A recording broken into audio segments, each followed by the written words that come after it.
ദേ ഈ കാണുന്നത് നമ്മുടെ പുക്കാട്ടുപടി ടൗൺ ആണ്. കിഴക്കമ്പലത്ത് നിന്ന് മുട്ടത്തേക്കുള്ള യാത്രയിലാണ് കേട്ടോ. ഇന്ന് ഞാനുണ്ടല്ലോ കാർമൽ ഹോസ്പിറ്റലിൻ്റെ അവിടെ നിന്ന് തിരിഞ്ഞ് മലക്കപ്പടി റോഡേ കയറി കുന്നത്തേരി വഴി മുട്ടത്തേക്ക് പോകാനാണ് പ്ലാൻ ഇട്ടേക്കുന്നത്.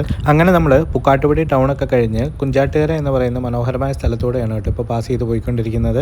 കുഞ്ചാട്ടുകര ടൗണിൽ നിന്നും റൈറ്റ് സൈഡിലേക്ക് നമുക്ക് MES കനാൽ റോഡ് വഴി രാജഗിരി ഹോസ്പിറ്റലിൻ്റെ ഭാഗത്തേക്കൊക്കെ പോകാൻ സാധിക്കും. ലെഫ്റ്റ് സൈഡിലേക്ക് പോയി കഴിഞ്ഞ് കഴിഞ്ഞാൽ നമുക്ക് നേരെ മണലിമുക്ക് ചെന്നിറങ്ങി അവിടുന്ന് മെഡിക്കൽ കോളേജ് ഭാഗത്തേക്കും കളമശ്ശേരി ഭാഗത്തേക്കും ഒക്കെ പോകാനും പറ്റും കേട്ടോ. കുഞ്ചാട്ടുകര കഴിഞ്ഞ് വരുന്ന തൊട്ടടുത്ത സ്ഥലമാണ് കേട്ടോ NAD കവല. ഇവിടെ കുറച്ച് കഫേയും കാര്യങ്ങളൊക്കെ ഉണ്ട്. ഇത് പുതിയതായിട്ട് വന്നിട്ടുള്ള ഭാരത് പെട്രോളിയത്തിന്റെ പമ്പാണ്. എടത്തല പഞ്ചായത്ത് കഴിഞ്ഞ് ദേ ഈ കാണുന്ന മലയപ്പള്ളി ജംഗ്ഷനിൽ നിന്ന് താഴേക്ക് കിടക്കുന്ന വഴിയെ കോമ്പാറ കൂടി കുന്നത്തേരി വഴിയാണ് ഞാൻ സാധാരണ മുട്ടത്തേക്ക് പോകാറുള്ളത്. ആ വഴി ഞാൻ മുട്ടം ഭാഗത്തേക്ക് പോകാനായിട്ട് എളുപ്പമാണെന്ന് പറഞ്ഞ് കാണിച്ചു കഴിഞ്ഞപ്പോഴത്തേക്കും എന്തിനാണ് അതുവഴി പോകുന്നത്, കാർമലിൻ്റെ അവിടെ നിന്ന് തിരിഞ്ഞു പോകുന്നതാണ് ഇതിലും എളുപ്പം, മറ്റേ വഴി ചുറ്റി വളഞ്ഞാണ് പോകുന്നതെന്നൊക്കെ പറഞ്ഞ് ഒരുപാട് പേര് കമന്റ് ഇട്ടിട്ടുണ്ടായിരുന്നേ. അങ്ങനെ നമ്മൾ 8 ഏക്കർ പള്ളിയൊക്കെ കഴിഞ്ഞ് നേരെ ചൂണ്ടി ജംഗ്ഷനിലേക്കാണ് കേട്ടോ എത്തുന്നത്. ആലുവ പെരുമ്പാവൂർ പ്രൈവറ്റ് റൂട്ടില് ചൂണ്ടി ജംഗ്ഷനിൽ നിന്നുമാണ് കേട്ടോ പുക്കാട്ടുപടി കിഴക്കമ്പലം ഭാഗം കൂടി തൃപ്പൂണിത്തറ ഭാഗത്തേക്കും മൂവാറ്റുപുഴ ഭാഗത്തേക്കും ഒക്കെ പോകുന്നത്.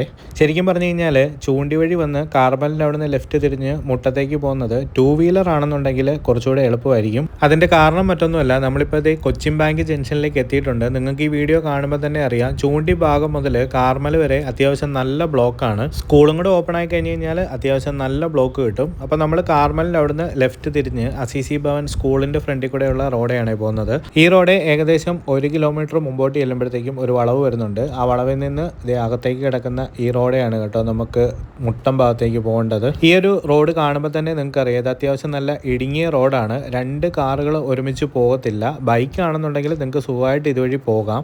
എതിരെ ഒരു വണ്ടി വന്നു കഴിഞ്ഞ് കഴിഞ്ഞാൽ ബ്ലോക്ക് കിട്ടാനായിട്ടുള്ള എല്ലാ സാധ്യതയുണ്ട് കേട്ടോ. ഈ ഒരു പാടത്തിന്റെ അതുവഴിയുള്ള റോഡാണെന്നുണ്ടെങ്കിൽ നല്ല ഭംഗിയാണ് ഇതുവഴി പോകാനായിട്ട്, കാണാനായിട്ടും ഒക്കെ നല്ല രസമുണ്ട്. പക്ഷേ ഇതുവഴിയാണെന്നുണ്ടെങ്കിലും എതിരെ ഒരു വണ്ടി വന്നു കഴിഞ്ഞാൽ നമുക്കൊന്ന് നിർത്തി കൊടുക്കേണ്ട സാഹചര്യം ഉണ്ടാവുകയെ. അങ്ങനെ നമ്മൾ ഈ റോഡെ വന്ന് ഈ ഒരു ജംഗ്ഷൻ എത്തുമ്പോൾ ഇവിടുന്ന് ലെഫ്റ്റ് സൈഡിലേക്ക് കിടക്കുന്ന ഈ ടൈല് പതിച്ച റോഡാണ് കേട്ടോ പോകേണ്ടത്. ഇവിടുന്ന് നേരെ നമ്മൾ ചെല്ലുന്നത് കുന്നത്തേരിയിലേക്കാണ്. ഈ ലോറി വന്നപ്പോഴാണെന്നുണ്ടെങ്കിലും ആ ഒരു കാർ വന്നപ്പോഴാണെന്നുണ്ടെങ്കിലും ഒക്കെ നമുക്ക് അത്യാവശ്യം നല്ല സ്ലോ ഡൗൺ ചെയ്യേണ്ടി വന്നിട്ടുണ്ട്, ഒതുക്കി കൊടുക്കേണ്ടതും വന്നിട്ടുണ്ട്. അങ്ങനെ നമ്മൾ കുന്നത്തേരി ജംഗ്ഷൻ എത്തി. അവിടുന്ന് U-ടേൺ എടുത്ത് നേരെ ഫ്രണ്ടിലോട്ട് പോയി ലെഫ്റ്റ് സൈഡിലേക്ക് കിടക്കുന്ന റോഡാണ് കേട്ടോ നമുക്ക് മുട്ടം ഭാഗത്തേക്ക് പോകേണ്ടത്. ഇവിടെ അല്പം ഇടുങ്ങിയ വഴിയാണ്.